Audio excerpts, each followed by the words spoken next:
আসসালামু আলাইকুম ওয়া রাহমাতুল্লাহ। আসসালামু আলাইকুম স্যার। ওয়ালাইকুম আসসালাম। সুপ্রিয় শিক্ষার্থীরা, আশা করি সবাই ভালো আছো। আজকের অনলাইন লাইভ ম্যাথ ক্লাসে সবাইকে স্বাগত জানিয়ে শুরু করছি। তোমাদের খুব শীঘ্রই শুরু হচ্ছে দ্বিতীয় সেমিস্টার পরীক্ষা। তোমাদের তো দ্বিতীয় সেমিস্টার না, তোমাদের হচ্ছে প্রি টেস্ট পরীক্ষা। তো তোমাদের সংক্ষিপ্ত সিলেবাসের উপরই প্রি টেস্ট পরীক্ষা অনুষ্ঠিত হবে। গণিতের সংক্ষিপ্ত সিলেবাস হচ্ছে দ্বিতীয় অধ্যায় সেট ও ফাংশন, তৃতীয় অধ্যায় বীজগণিতীয় রাশি, চতুর্থ অধ্যায় সূচক ও লগারিদম, সপ্তম অধ্যায় ব্যবহারিক জ্যামিতি, অষ্টম অধ্যায় বৃত্ত সংক্রান্ত উপপাদ্য, নবম অধ্যায় ত্রিকোণমিতি, ত্রয়োদশ অধ্যায় বা 13তম অধ্যায় সসীম ধারা, 16তম অধ্যায় পরিমিতি, আর 17 নম্বর অধ্যায় হচ্ছে পরিসংখ্যান। এটার উপরে তো জ্যামিতির উপরে তোমাদের মূলত দুইটা অধ্যায় আছে, সপ্তম আর অষ্টম। সপ্তম অধ্যায় পুরাটাই হচ্ছে সম্পাদ্য, এবং তার সাথে অষ্টম অধ্যায়ের শেষে আবার কিছু সম্পাদ্য আছে। তো সম্পাদ্য হচ্ছে সপ্তম এবং অষ্টমের শেষে যে সম্পাদ্যগুলো আছে সবকিছুর মিশ্রণ, এই জন্য সম্পাদ্য দুই অনুসরণিত দুই জায়গায় আছে। আর উপপাদ্য শুধুমাত্র অষ্টম অধ্যায়ের মধ্যে আছে। একটা জায়গা থেকে তোমাদের এবার পরীক্ষায় প্রশ্ন আসবে। যদিও এর আগে সংক্ষিপ্ত সিলেবাসের আগে অনেকগুলো অধ্যায় ছিল, ষষ্ঠ ছিল, অষ্টম ছিল, 14 নম্বর ছিল, 15 নম্বর ছিল। সংক্ষিপ্ত সিলেবাসে এটা কমিয়ে মাত্র উপপাদ্যের অধ্যায় করা হয়েছে একটা, অষ্টম অধ্যায়। তো একটা অধ্যায় ভালো করে রিভিশন দিলেই তোমাদের এসএসসি পর্যন্ত কাজে লাগবে। তো আমরা আজকে অষ্টম অধ্যায়টা একটু সৃজনশীল দেখার চেষ্টা করব। তোমাদেরকে যে শীট স্কুল থেকে প্রদান করা হয়েছে এবং ই কেয়ারে দেওয়া আছে, এই শীট এখন আমি তোমাদের সামনে শেয়ার করছি। সবাই দেখতে পাচ্ছ অষ্টম অধ্যায়ের বৃত্ত সংক্রান্ত জ্যামিতির এটা হচ্ছে প্রথম শীট, প্রথম অংশ, মানে প্রথম পৃষ্ঠা, যেখানে রয়েছে 1 থেকে 6 পর্যন্ত, আর 7 থেকে পরবর্তী অংশ আরেকটা শীটে আছে। তো এখানে আমরা প্রায় সবগুলো কিন্তু রিভিশনের মধ্যে চলে আসছে, আগেও আসছিল, আবারও আজকে আমরা রিভিশন দিচ্ছি। দেখতে পাচ্ছ সবাই শীট?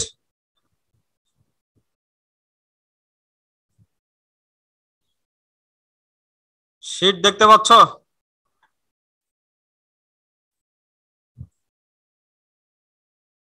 কারো কোনো কথা নাই? শীট দেখতে পাচ্ছ তোমরা? জি স্যার। রাফি, আচ্ছা, 1 নম্বরে বলা আছে হচ্ছে ও কেন্দ্র বিশিষ্ট এবিসি বৃত্তে এবি ব্যাস নয় এমন একটি জ্যা।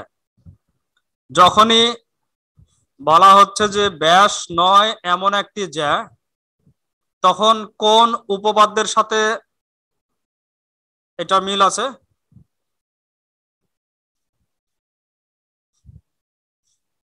ব্যাস নয় এমন একটি জ্যা, এই কথাটা কোন উপপাদ্যের সাথে মিল আছে? তোমাদের উপপাদ্য হচ্ছে 17 থেকে 27 পর্যন্ত অষ্টম অধ্যায় আছে। স্যার উপপাদ্য 17 সাথে। উপপাদ্য 17, উপপাদ্য 17তে কি বলা আছে? স্যার বৃত্তের কেন্দ্র ও ব্যাস ভিন্ন যে কোনো জ্যায়ের মধ্যবিন্দুর সংযোজক রেখাংশ ওই জ্যায়ের উপর লম্ব। ওই জ্যায়ের উপর লম্ব। উপপাদ্য 17-এর সাথে মিল রাখে এই ব্যাস ভিন্ন, ব্যাস নয় এমন একটি জ্যা, এই কথাটা। আবার উপপাদ্য 17-এর একটা নিচে কাজ আছে, কাজে লেখা আছে যে বৃত্তের কেন্দ্র থেকে ব্যাস ভিন্ন জ্যায়ের উপর যদি লম্ব আঁকা হয় তাহলে ওই জ্যাকে সমদ্বিখণ্ডিত করে। আমরা বোঝার চেষ্টা করব যে এখানে যেটা দেওয়া আছে ক এবং খ মিলে উদ্দীপকের আলোকে, এটা কি উপপাদ্য 17 নাকি উপপাদ্য 17-এর কাজ? তো আমরা প্রশ্নটা পড়ি। ক নাম্বার হচ্ছে উদ্দীপক অনুযায়ী চিত্র এঁকে চিহ্নিত করো।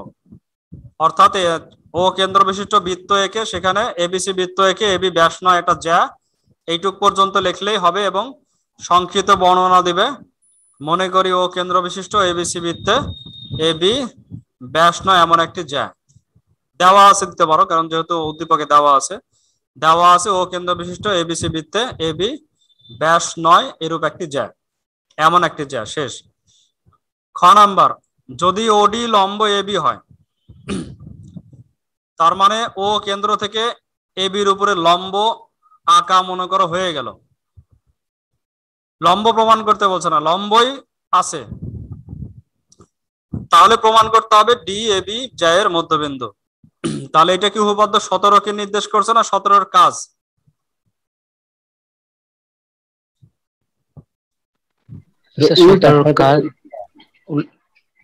উপপাদ্য 17-তে বলা আছে বৃত্তের কেন্দ্র এবং ব্যাসভিন্ন জ্যায়ের মধ্যবিন্দু যোগ করলে মধ্যবিন্দুর সংযোজক সেই সরল রেখাটা হচ্ছে ওই জ্যায়ের উপর লম্ব।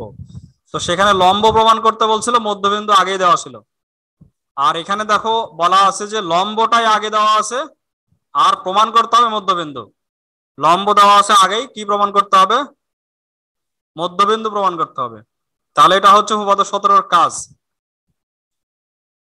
আমি একটু দেখিয়ে দিই তোমাদেরকে বোর্ডে।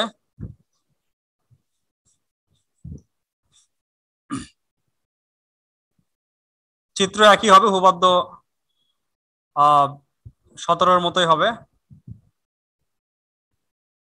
এটা হচ্ছে ব্যাস ভিন্ন জ্যা, ব্যাস নয় রূপ জ্যা। এখানে লম্ব আঁকলাম, এম লম্ব নাকি ডি লম্ব, ওডি লম্ব। তারপর অঙ্কনের মধ্যে ওএ আর ওডি যোগ করে দিলাম। এখানে কি প্রমাণ করতে হবে? ডি হচ্ছে এবি এর মধ্যবিন্দু, এটা প্রমাণ করতে হবে। ডি এবি এর মধ্যবিন্দু। রোহিত বলতো এখানে বিষয় নির্বাচনে কি কি দেওয়া আছে? স্যার ও কেন্দ্র বিশিষ্ট এবিসি বৃত্তে হচ্ছে এবি হচ্ছে ব্যাস ভিন্ন জ্যা, আর হচ্ছে ডি হচ্ছে মানে ওডি হচ্ছে এবি এর উপর লম্ব। ওডি এবি এর উপর লম্ব, বাহ সুন্দর। প্রমাণ করতে হবে ডি হচ্ছে এবি এর মধ্যবিন্দু, অর্থাৎ এডি ইকুয়াল টু বিডি, এটা প্রমাণ করলে হবে। প্রমাণ করতে হবে। হ্যাঁ ঠিক আছে, সুন্দর। এখানে ও এ আর ওবি এটা কিন্তু যোগ করা ছিল না, আমাদেরকে অঙ্কনের মধ্যে যোগ করতে হবে ও এ আর ওবি। প্রমাণ। আচ্ছা, প্রমাণের ক্ষেত্রে এখানে দেখো আমরা বাহু বাহু বাহু খাটাতে পারি, কারণ না বাহু বাহু বাহু না, এখানে আমরা খাটাবো হচ্ছে সমকোণী ত্রিভুজের অতিভুজ বাহু। অতিভুজ আর বাহু, সমকোণী ত্রিভুজের অতিভুজ বাহু খাটাবো। তো যেহেতু আমরা ওডি লম্ব আঁকছি, এই জন্য ত্রিভুজ দুইটা কি হবে? সমকোণী ত্রিভুজ হবে। ওডি এ আর হচ্ছে ওডিবি ত্রিভুজ দুইটা হবে সমকোণী। সমকোণী ত্রিভুজের মধ্যে প্রথমে অতিভুজ দেখাতে হয়। ও এ আর ওবি হচ্ছে অতিভুজ, কারণ এরা একই বৃত্তের ব্যাসার্ধ। আর ওডি আর ওডি সাধারণ বাহু হওয়ার কারণে এরা হচ্ছে একটা বাহু, তারা সাধারণ বাহু। তাহলে ত্রিভুজ দুইটা কি হবে? সর্বসম। অতএব এডি ইকুয়াল টু বিডি। সর্বসমর পরে আমরা পেয়ে যাবো অতএব এডি ইকুয়াল টু বিডি। সুতরাং ডি বিন্দু হচ্ছে এবি এর মধ্যবিন্দু। প্রমাণিত। এটা গেল হচ্ছে তোমার খ নাম্বার। তো এগুলো ভালো করে তোমরা করে নেবে। আমরা তো রিভাইজ ক্লাস করতেছি, একটু খালি দেখা দিচ্ছি সৃজনশীল গুলো, নাহলে তো এক একটা সৃজনশীল পরিপূর্ণরূপে করতে গেলে একটা ক্লাস যাবে। গ নাম্বার হচ্ছে এবি জ্যায়ের সমান করে আরেকটি জ্যা অঙ্কন করে প্রমাণ করো যে উভয় জ্যা কেন্দ্র থেকে সমদূরবর্তী। এবি জ্যায়ের সমান করে আরেকটা জ্যা তৈরি করতে হবে, আরেকটা জ্যা আঁকতে হবে। তাহলে আমরা এবি জ্যা তো আছে, আরেকটা সিডি জ্যা আঁকি। সি কে আমরা এখানে না রেখে আরেকটা জ্যায়ের নাম দিয়ে দিই সিডি। তাহলে এবি জ্যা আছে, উপরে আরেকটা জ্যা দিলাম সিডি, এবং সমান করে, এজন্য দূরত্বটাও কি হবে? সমান হবে। ওটা ডি দিলাম, এটা ডি তো এখানে আবার আছে, তাহলে তো নাম দিতে হবে অন্য। আচ্ছা, পি কিউ নাম দিই, তাহলে আর কোনো সমস্যা থাকবে না, সি এর মনে সি থেকে যাক। তো এবি জ্যায়ের সমান করে আমরা আরেকটা জ্যা আঁকলাম, নাম হচ্ছে পি কিউ, এবং দুইটা জ্যা সমান এই কথা বলা আছে। তার মানে এবি জ্যায়ের সমান করে তো আমরা পি কিউ আঁকলাম, তাহলে দুইটা জ্যা সমান। তো যখনই দুইটা জ্যা সমানের কথা আসতেছে তখন কোন উপপাদ্যের কথা স্মরণ আসছে? স্যার উপপাদ্য 18। উপপাদ্য 18। আর যদি বলতো দুইটা উপপাদ্য সমদূরবর্তী তাহলে 19। 19-এ আছে সমুদ্রবর্তী, প্রমাণ করতে হবে সমান। 18-তে আছে সমান, প্রমাণ করতে হবে সমুদ্রবর্তী। উপপাদ্য 18 আমাদেরকে স্মরণ করে দিচ্ছে, কারণ তুমি যদি পাঠ্য বইয়ের উপপাদ্যের সাথে সৃজনশীলকে না মিলাতে পারো তখন কিন্তু তুমি ওটা সৃজনশীলটা করতে পারবে না। অবশ্যই আমাদেরকে সৃজনশীলের সাথে পাঠ্য বই মিলাতে হবে। এইখানে সাধারণ নির্বাচন লাগবে না, বিশেষ নির্বাচন কি লিখবো আমরা? এটা বলা হচ্ছে রাশেদুজ্জামান, বলো বিশেষ নির্বাচন।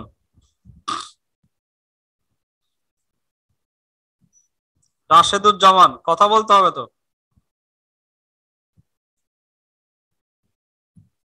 শাহিদুজ্জামান রাফি, বলো। স্যার দেওয়া আছে ও কেন্দ্র বিশিষ্ট বৃত্তে এবি ও পিকিউ দুইটি সমান জ্যা, প্রমাণ করতে হবে যে ও থেকে এবি এবং পিকি জ্যাদ্বয় সমদূরবর্তী। সমান দূরবর্তী, বাহ সুন্দর। আরেকটু বলো অঙ্কন, অঙ্কনটাও বলে দাও। স্যার ও থেকে এবি এবং পিকিউ জ্যার ওপর যথাক্রমে ওডি এবং ও ই লম্ব রেখাংশ আঁকি, ও এবং ওসি যোগ করি। সরি স্যার, ও এবং ওপি যোগ করি। ও এবং ওপি যোগ করি। আচ্ছা, এবির দরকার নাই, ওবির দরকার নাই, ওটা আমরা কেটে দিলাম। ওটা আমাদের খ নাম্বারের অঙ্কনের মধ্যে ছিল, তো এটা তো গয়ে আবার নতুন ভাবে আসবে না। ওডি ছিল আগে থেকেই, না ওডিও ছিল না, ওডিও ক্ষয়ে বলছিল, ওই জন্য ওডি আর ওই লম্বর কথা ঠিক আছে, আর ও আর ওপি যোগ করি। সুন্দর। 18 নম্বরের সি এর জায়গায় শুধু পি করতে হবে। এইটা প্রমাণের ক্ষেত্রেও একইভাবে আমরা কি প্রমাণ করব? সমকোণী ত্রিভুজের অতিভুজ বাহু। একই সিস্টেমেই সমকোণী ত্রিভুজের অতিভুজ বাহু। তো প্রশ্ন তো করতে যাচ্ছে, অনেকেই কথা বলছে না। রাশেদুজ্জামান, কথা বলবে তুমি? রাশেদুজ্জামান স্যার আমি আছি স্যার, প্রশ্ন করলে তুমি তো আসোই। আর যারা আছে তারা কি? স্যার রাশেদুজ্জামান বলো, আমরা কিভাবে এই যে এডি আর পি কে সমান প্রমাণ করব কিভাবে?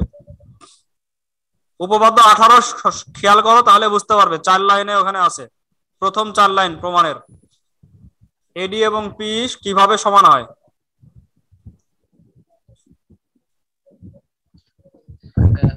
দুইটা ত্রিভুজ সর্বসম প্রমাণ করব।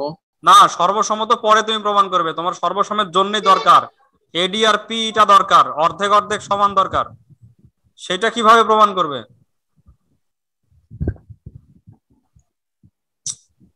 বুঝতে পারছি তোমার উপপাদ্য সম্পর্কে ধারণা কম আছে। আমি সেই দিন গত সোমবারে তোমাদের পড়া ধরার ক্লাস নিয়েছিলাম, সেখানে কিন্তু উপপাদ্য 18 ধরেছে এবং 20 ছিল, 18 আর 20। রোহিত ছিল ক্লাসে, সে বলেছে, কিন্তু অনেকে অবহেলা করে আসেনি। আচ্ছা, তারপরে আচ্ছা ইয়া বলো, রোহিত বলো কিভাবে আমরা এডি এবং পি টা সমান প্রমাণ করব?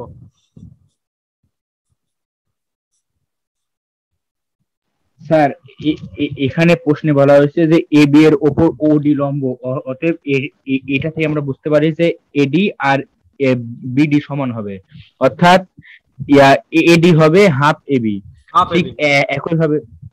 ঠিক একইভাবে হবে হচ্ছে পিই সমান হাফ পি কিউ।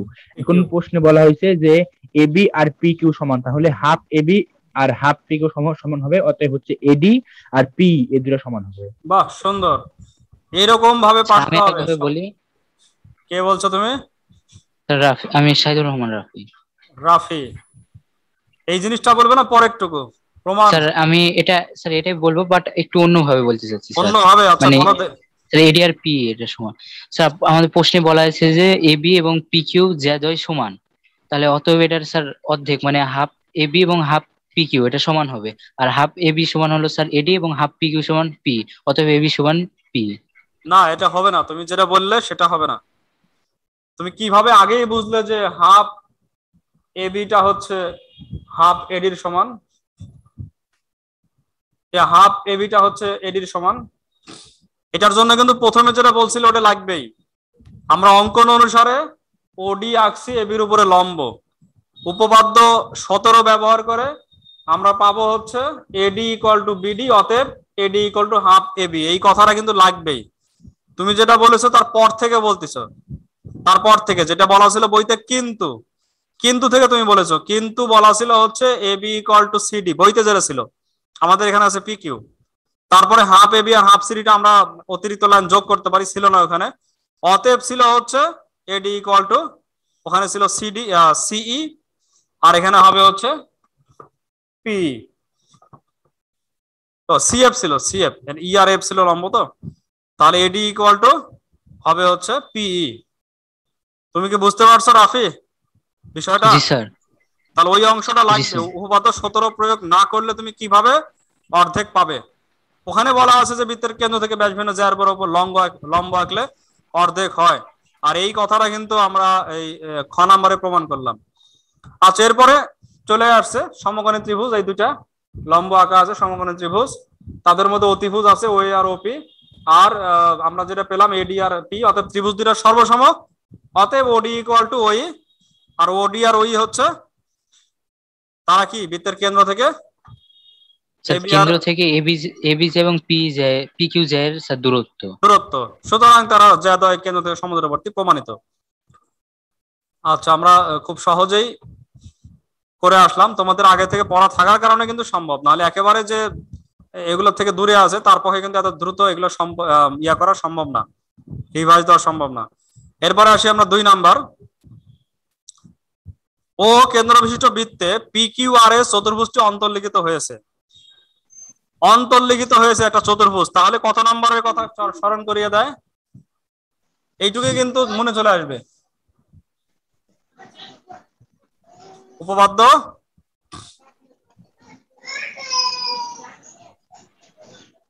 মনে আসছে না? উপপাদ্য 23,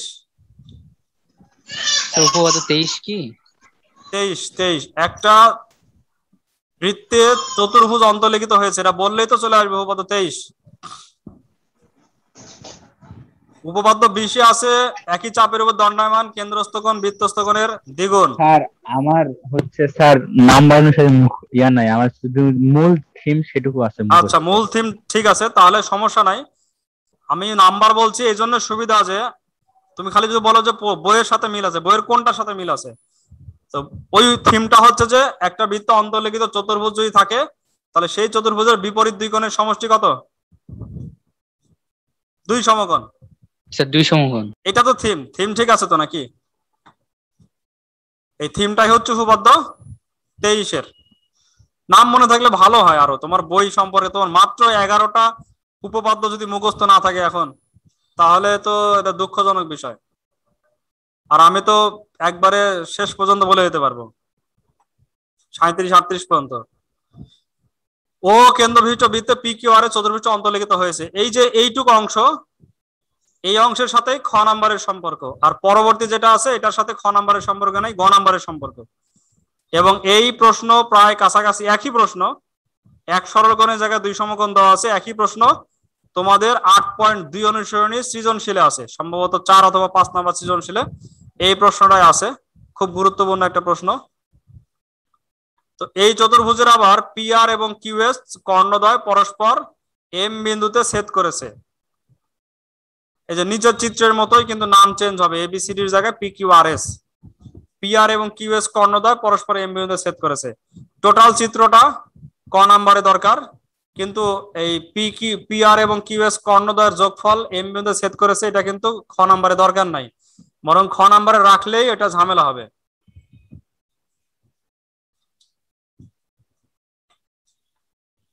তো আমরা একটু বোর্ডে আসছি, ক নাম্বার তোমরা করে ফেলবে, আমি খ নাম্বারের সংক্ষেপে একটু দেখছি।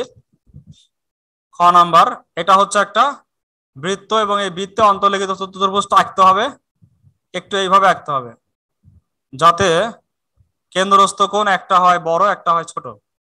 এই কোণটা হবে বড়, এই কোণটা হবে নিচেরটা ছোট, উপরেরটা বড়। নাম বলা আছে P Q R S. P Q R S হচ্ছে বৃত্ত অন্তর্লিখিত চতুর্ভুজ। এই চতুর্ভুজের বিপরীত 2 কোণ, অর্থাৎ কি কি প্রমাণ করতে বলছে? আমার চিত্র মনে হয় ভুল হলো, নামকরণ একটু দেখি, প্রমাণ দেখলে বুঝতে পারবো। পি এস আর, পি এস আর, তাহলে আমাদের চিত্র ভুল হয়েছে, নামকরণটা ভুল হয়েছে, নামকরণ শুরু করতে হবে এখান থেকে, তাহলে পি এস আর মিলবে। এটা Q, P Q P Q R S, R S, তাহলে পিএসআর এবার মিলছে না? পিএসআর চিত্র ঠিক রেখে আমরা নামকরণটা চেঞ্জ করে দিলাম। পিএসআর হচ্ছে উপরের কোণ আর পি কিউ আর এটা হচ্ছে নিচের কোণ।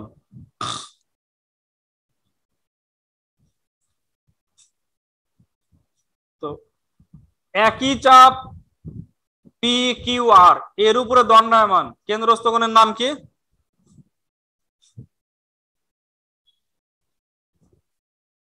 একই চাপ পি কিউ আর এর উপর দণ্ডায়মান কেন্দ্রস্থ কোণের নাম কি? স্যার কোন পিওআর? কোণ পিওআর, হ্যাঁ ঠিক আছে, কোণ পিওআর। আর বৃত্তস্থ কোণের নাম? Sir PQR. তাহলে আমরা লিখতে পারি কোণ পিওআর ইকুয়াল টু 2 কোণ পিকিউআর।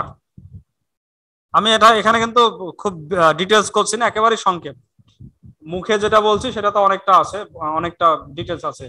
এবার হচ্ছে একই চাপ পিএসআর, এবার উপরেরটা পিএসআর উপরে দণ্ডায়মান কেন্দ্রস্থ কোণের নাম কি? আরেকজন বলো, অনেকে আছে কথা বলছে না। রাবিয়া বুশরা বলো, পিএসআর এই চাপের উপরে দণ্ডায়মান কেন্দ্রস্থ কোণের নাম কি? কথা বলছে না। তিশা বলো,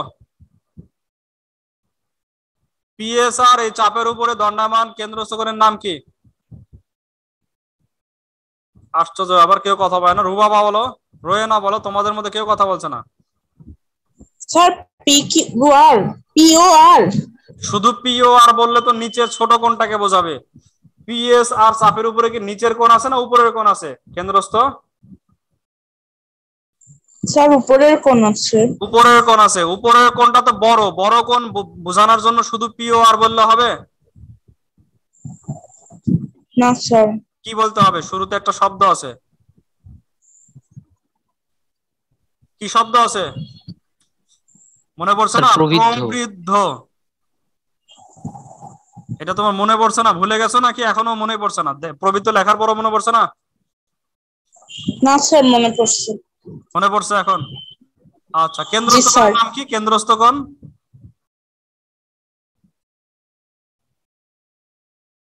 এটা, এটা পিকিউআর না, এটা হবে পিএসআর, আর এটা হবে পিকিউআর। তাহলে কেন্দ্রস্থ কোণ হবে পিকিউআর, এই যে এটা বৃত্তস্থ কোণ হবে পিকিউআর, আর কেন্দ্রস্থ কোণ প্রবৃদ্ধ পিওআর। এখন এই দুইটাকে যদি আমরা যোগ করি বাম পাশ এবং ডান পাশ, তাহলে পিওআর এবং পিওআর এর প্রবৃদ্ধ দুইটা মিলে কত কত ডিগ্রি হয়? স্যার 360। 360 ডিগ্রি, মানে এই পাশ এবং এই পাশ মিলে টোটালটা মিলে 360 ডিগ্রি। আর এখানে দুই কমন নিলে পিকিউআর এবং পিএসআর, তাহলে 2 কমন পিকিউআর প্লাস কোণ পিএসআর, এটা টোটালটা সমান সমান হচ্ছে 360 ডিগ্রি চলে আসবে এই দুটো মিলে। 360 এর অর্ধেক, 360 এর অর্ধেক হচ্ছে স্যার 180। 180 ডিগ্রি। 180 ডিগ্রিকে আমরা লিখতে পারি এক সরল কোণ। যেহেতু বইতে কি বলে উদ্দীপকে প্রশ্নের মধ্যে প্রমাণ করতে বলেছে এক সরল কোণ, এই কারণে আমরা 180 ডিগ্রিতে না রেখে আরেকটা লাইনে করব কি এক সরল কোণ। 180 ডিগ্রি পরে লিখবো আমরা এক সরল কোণ প্রমাণিত। এখানে খ নাম্বার শেষ হয়ে যাবে। সুন্দর করে সাধারণ নির্বাচন লাগবে না, বিশেষ নির্বাচন থেকে সুন্দর করে সবকিছু ইয়া করে ফেলবে, রিভাইজ দিয়ে ফেলবে, পরীক্ষায় সুন্দর করে লিখবে, তাহলেই হবে। এরপর আসো গ নাম্বার, প্রমাণ করো যে পিও কিউ কোণ পিও কিউ প্লাস কোণ আর ও এস সমান সমান 2 কোণ পি এম কিউ। এটা হচ্ছে অনুশীলনী 8.2 এর 1 নম্বরে আছে, 8.3 এ আছে এবং 8.5 এ আছে, আবার 8.2 এর সৃজনশীলে আছে, 4 জায়গাতে আছে এবং অনেক বোর্ডে আসছে, এটা গুরুত্বপূর্ণ। তো এখানে আমরা এস কিউ এবং পি আর এই কর্ণ দুটো যদি যোগ করি তারা পরস্পর ছেদ করেছে এম বিন্দুতে, আমাদেরকে আরো যোগ করতে হবে ও এস এবং ও কিউ, সব যোগ করতে হবে। তাহলে এখানে প্রথম যে কোণটা আমরা পেলাম সেটা হচ্ছে, কোণের নামটা ছিল পিও কিউ ছিল, তাই না? পিও কিউ আর হচ্ছে এস ও আর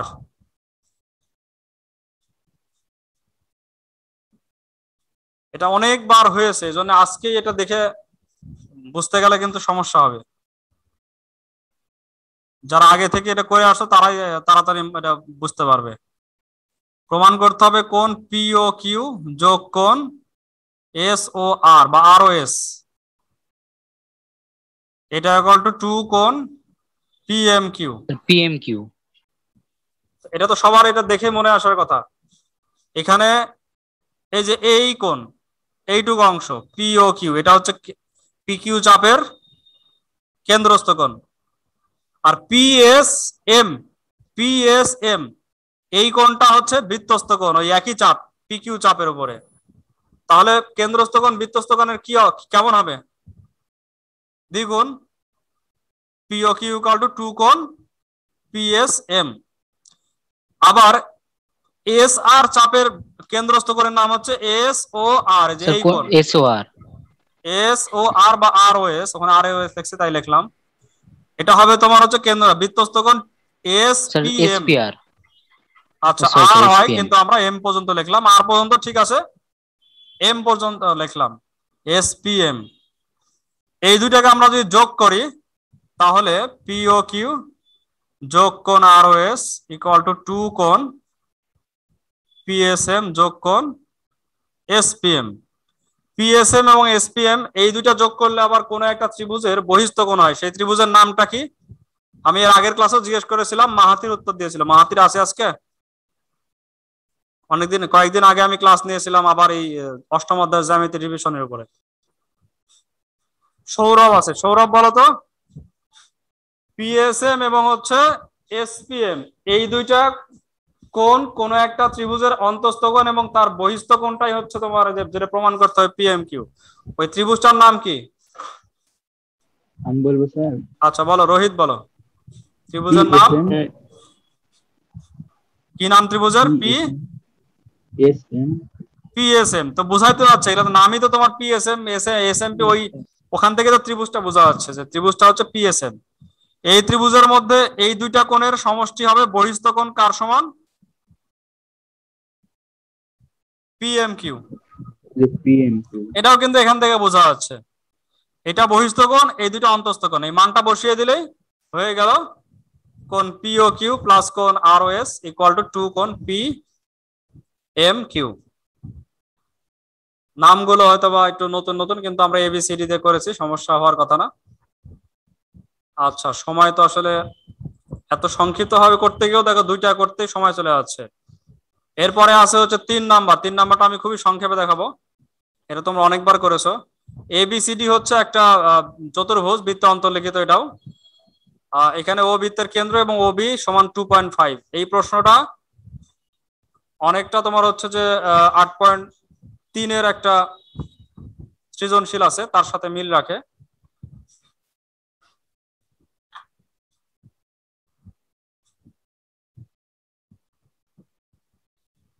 তো এখানে এবিসিডি বৃত্তটির ক্ষেত্রফল নির্ণয় করো। ক্ষেত্রফল নির্ণয় করতে পারবে যেহেতু এটা ব্যাসার্ধ দেওয়া আছে।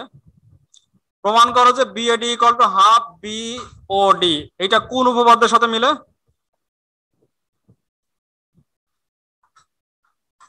উপপাদ্য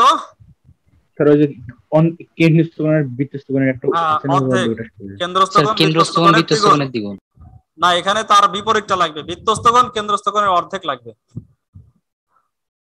তাহলে আমাদেরকে যে এডি কেন্দ্রগামী নয়, আমাদের কেন্দ্রগামী একটা রেখা আঁকতে হবে। নাম দিয়ে দিই, ধরো এই দিলাম, এই একটা রেখা আঁকতে হবে।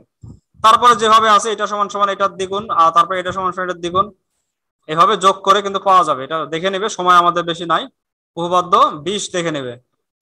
এরপরে আসো গ নাম্বারটা হচ্ছে অনুশীলনী 8.2 এর সৃজনশীল নাম্বার 2, 8.2 এর 2 নাম্বার প্রশ্ন। BAC plus CAD equal to 90। তাহলে এখানে এসি যোগ করতে হবে, আবার এখানে সব যোগ করে আছে, এসি যোগ করতে হবে, আবার ওসি যোগ করতে হবে। মনে করতে হবে যে এসি আলাদা আর ওসি আলাদা, মানে এসিটা যাবে এই পাশ দিয়ে আর ওসি যোগ করতে হবে। তাহলে এটা হচ্ছে কেন্দ্রস্থ কোণ, এটা বৃত্তস্থ কোণ, আবার এটা হচ্ছে কেন্দ্রস্থ কোণ, এটা হচ্ছে বৃত্তস্থ কোণ। তাহলে এই কোণ এই কোণের দ্বিগুণ, এই কোণ এই কোণের দ্বিগুণ, টোটাল যোগ করলে বিওডিটা হবে বিএসি এবং সিএডির দ্বিগুণ। আর বিএসি আর সিএডি মিলে কত লেখা আছে? 90 লেখা আছে। তাহলে বিওডি এই কোণটা হবে 90 দ্বিগুণে 180, আর 180 মানে এক সরল কোণ, অর্থাৎ বিওডি এক সরলরেখা অবস্থিত। এটা করবে। সর্বশেষ আমি আসতেছি 4 নম্বরে। 4 পর্যন্ত যেতে পারলাম আজকে। 4 নম্বর প্রশ্নটা হচ্ছে তোমাদের অনুশীলনী 8.4 এর সৃজনশীল, গুরুত্বপূর্ণ সৃজনশীল। আর এটাই তোমাদের হোমওয়ার্ক লেখা আছে আজকের শিডিউলে। শিডিউল খেয়াল করলে বুঝতে পারবে যে এটা তোমাদের হোমওয়ার্ক লেখা আছে। ও কেন্দ্র বিশিষ্ট বৃত্তের বহিস্থ একটি বিন্দু পি থেকে পি আর পিবি দুটি স্পর্শক, এটা কোন উপপাদ্যের সাথে মিলে? উপপাদ্য স্পর্শক লম্ব, ওটা না ওটার পরেরটা। স্পর্শক লম্ব হয় তার পরেরটা। স্যার উপপাদ্য 26। বৃত্তের বহিস্থ কোনো বিন্দু থেকে অঙ্কিত স্পর্শক ওই স্পর্শবিন্দু থেকে ওই বহিস্থ বিন্দুর দূরত্ব দ্বয় সমান। দুটি স্পর্শক অঙ্কন করলে স্পর্শবিন্দু দ্বয় থেকে ওই বহিস্থ বিন্দুর দূরত্ব সমান। অর্থাৎ যে এখানে বলা আছে পি আর পিবি, উপপাদ্য 26 এর সাথে মিলাবে। আর তার সাথে গ নাম্বারটা একটু বেশি করতে হবে, স্পর্শ যা হচ্ছে এবি এর লম্ব দ্বিখণ্ডক প্রমাণ করতে হবে। তো এটা তোমাদের কাজ থাকলো। লাইভ ক্লাসে নতুন কোনো কাজ না, এই কাজটা ইয়াতেই দেওয়া আছে, শিডিউলে দেওয়া আছে। তো আমরা এই পর্যন্ত করতে পারলাম। আবারও যদি পরীক্ষার আগে সময় পাই আমরা আবারও পরবর্তী অংশগুলো 4 পর থেকে করার চেষ্টা করব। তোমরা এই মাত্র একটা অনুসরণী উপপাদ্য খুব ভালো করে রিভিশন দিবে, যাতে পরীক্ষাতে উপপাদ্য লিখতে কোনো সমস্যা না হয়। এবং উপপাদ্য লিখতে পারলে কিন্তু পরীক্ষায় 100-র মধ্যে 100 পাওয়ার নিশ্চয়তা আসে। গণিত এমন একটা সাবজেক্ট যেখানে 100-র মধ্যে 100 পাওয়া সম্ভব। এর আগে এসএসসি তে অনেকেই 100-র মধ্যে 100 গণিত, উচ্চতর গণিত দুইটাতেই পেয়েছে। আশা করছি তোমাদের মধ্যে থেকে এরকম পাবে। তো ঠিক আছে, আজকে এ পর্যন্তই। সবাই ভালো থাকো, সুস্থ থাকো, এই কামনা করে আজকের ক্লাস এখানে শেষ করছি। আচ্ছা বলো স্যার। তো 3-এর গয়ে যেটা প্রমাণ করতে বলো, মানে বিওডি একই সরলরেখা অবস্থিত, স্যার চিত্রটাকে কি বিওডি একবারে এক সরলরেখায় চিত্রটা দিতে হবে? হ্যাঁ, তখন চিত্রটা একটু চেঞ্জ করে নিয়ে এই বি আর ডি কে এক সরলরেখায় নেবে। ঠিক আছে। আর সি কে প্রয়োজনে আরেকটু এই সাইডে নিতে পারো, সি কে আরেকটু বামে নেবে প্রয়োজনে। ঠিক আছে। আচ্ছা স্যার। আচ্ছা ঠিক আছে, ভালো থাকো সবাই। আসসালামু আলাইকুম ওয়া রাহমাতুল্লাহি ওয়া বারাকাতুহু। আসসালামু আসসালামু আলাইকুম স্যার।